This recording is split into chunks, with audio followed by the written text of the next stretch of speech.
Assalamualaikum warahmatullahi wabarakatuh. Waalaikumsalam warahmatullahi wabarakatuh.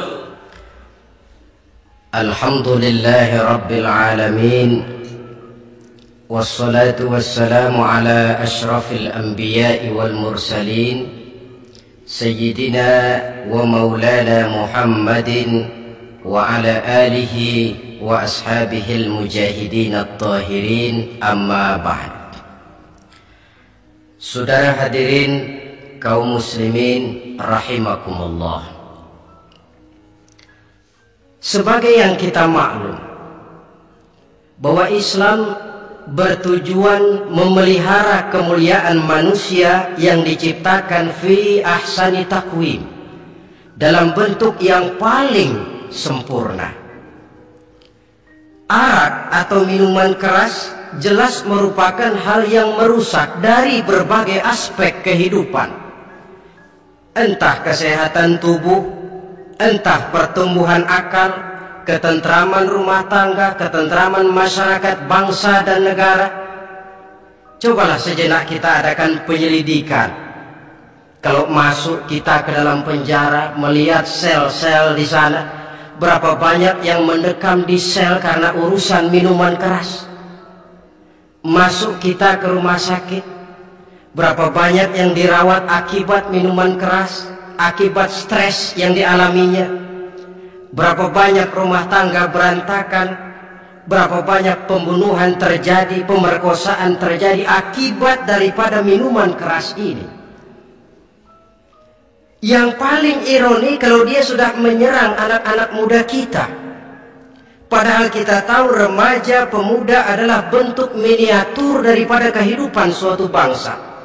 Akan bagaimana warna Indonesia 20, 30, 40 tahun yang akan datang, remaja dan pemuda kita jawabannya.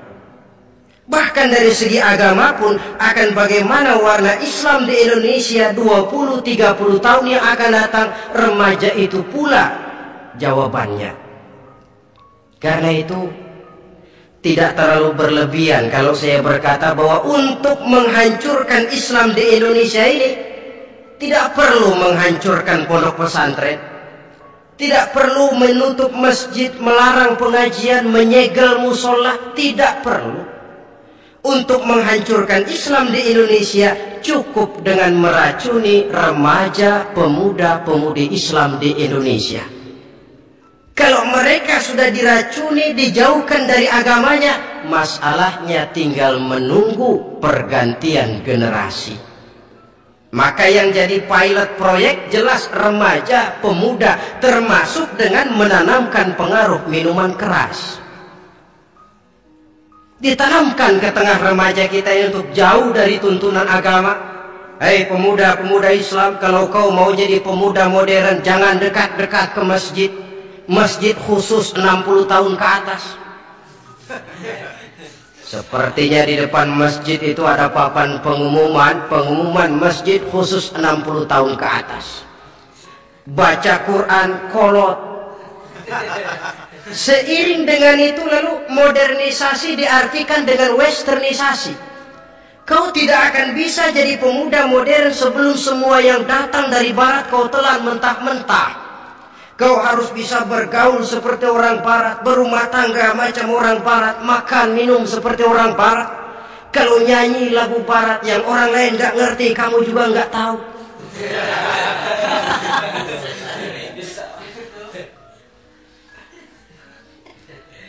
Anutlah itu free love yang pada akhirnya akan mengarah kepada free sex alias summon leven. Isaplah itu ganja, morfin, narkotik. Jikalau sudah terlena kita dengan itu, maka kehancuran suatu bangsa sesungguhnya sudah dimulai. Penyakit minuman keras ini bukan cuma penyakit zaman ini. Masyarakat yang dihadapi oleh Rasulullah Sallallahu Alaihi Wasallam 14 abad yang lalu juga masyarakat yang kemaruk dengan minuman keras. Arab jahiliyah kalau sudah minum arak mabuk, tidak cuma minum, dia mandi pakai arak. Sistem pendidikan yang disampaikan Islam bijaksana. Mula-mula diberikan gambaran bahwa arak itu walaupun ada manfaatnya tapi ada bahayanya, dan bahayanya jauh lebih besar daripada manfaatnya. Tahap kedua diberikan pesan jangan mendekati sholat dalam keadaan mabuk. Padahal sholat 1 hari 1 malam 5 kali, artinya makin jauh saja dia dari arak itu. Pada saat kondisi iman sudah memungkinkan, barulah turun vonis bahwa arak itu najis, perbuatan setan, jauhi. Yang ironi yang saya katakan tadi, racun mereknya madu. Kadang-kadang kita dibuai dengan iklan yang tidak mendidik. Saya pernah lihat ada iklan misalnya, Anda ingin modern, majulah bersama minuman ini. Atau minuman ini lambang pergaulan dunia yang maju. Modern diukur dari minuman. Yang jadi korban akhirnya remaja dan pemuda-pemudi kita. Saya teringat satu analisa dari Rasulullah SAW. Beliau bersabda, "Inna min asratis sa'ah." Sesungguhnya di antara tanda-tanda kiamat. Apa kiamat itu? Dalam arti yang umum, kiamat itu saat dimana alam ini hancur, bumi gempa, air laut tumpah ke darat, gunung meletus, planet-planet bertabrakan, lalu semua yang bernama hidup mati. Itu kiamat beneran. Saya nggak mau cerita kiamat beneran, sebab saya sendiri nggak kepengen ngalamin. Yang sering kita ngalami ini kiamat kecil-kecilan, kiamat mini. Apa kiamat mini itu? Hancurnya sendi-sendi kehidupan sosial. Maksiat merajalela, munkarat menjadi-jadi. Yang ma'ruf dianggap munkar, yang munkar malah menjadi ma'ruf. Yang salah disanjung-sanjung, yang benar dicaci maki. Tuntunan dianggap tontonan, tontonan malah jadi tuntunan. Kan kiamat kalau sudah begitu. Penjungkiran nilai. Kenapa hal semacam ini bisa terjadi? Penyebabnya kata Nabi, pertama ayyurfa'al ilmu. Ilmu diangkat oleh Allah. Bagaimana cara Allah mengangkat ilmu dan apa maksudnya itu? Allah mengangkat ilmu itu, saudara, caranya pertama dengan mewafatkan ulama. Makin banyak ulama wafat, makin banyak ilmu ditarik. Yang kedua, kurangnya minat orang untuk belajar agama. Kalau sudah klop macam itu, artinya agama sudah disudutkan ke pojok-pojok kehidupan. Agama cuma sekedar tinggal dekorasi. Agama cuma seminar, cuma kongres, cuma muktamar.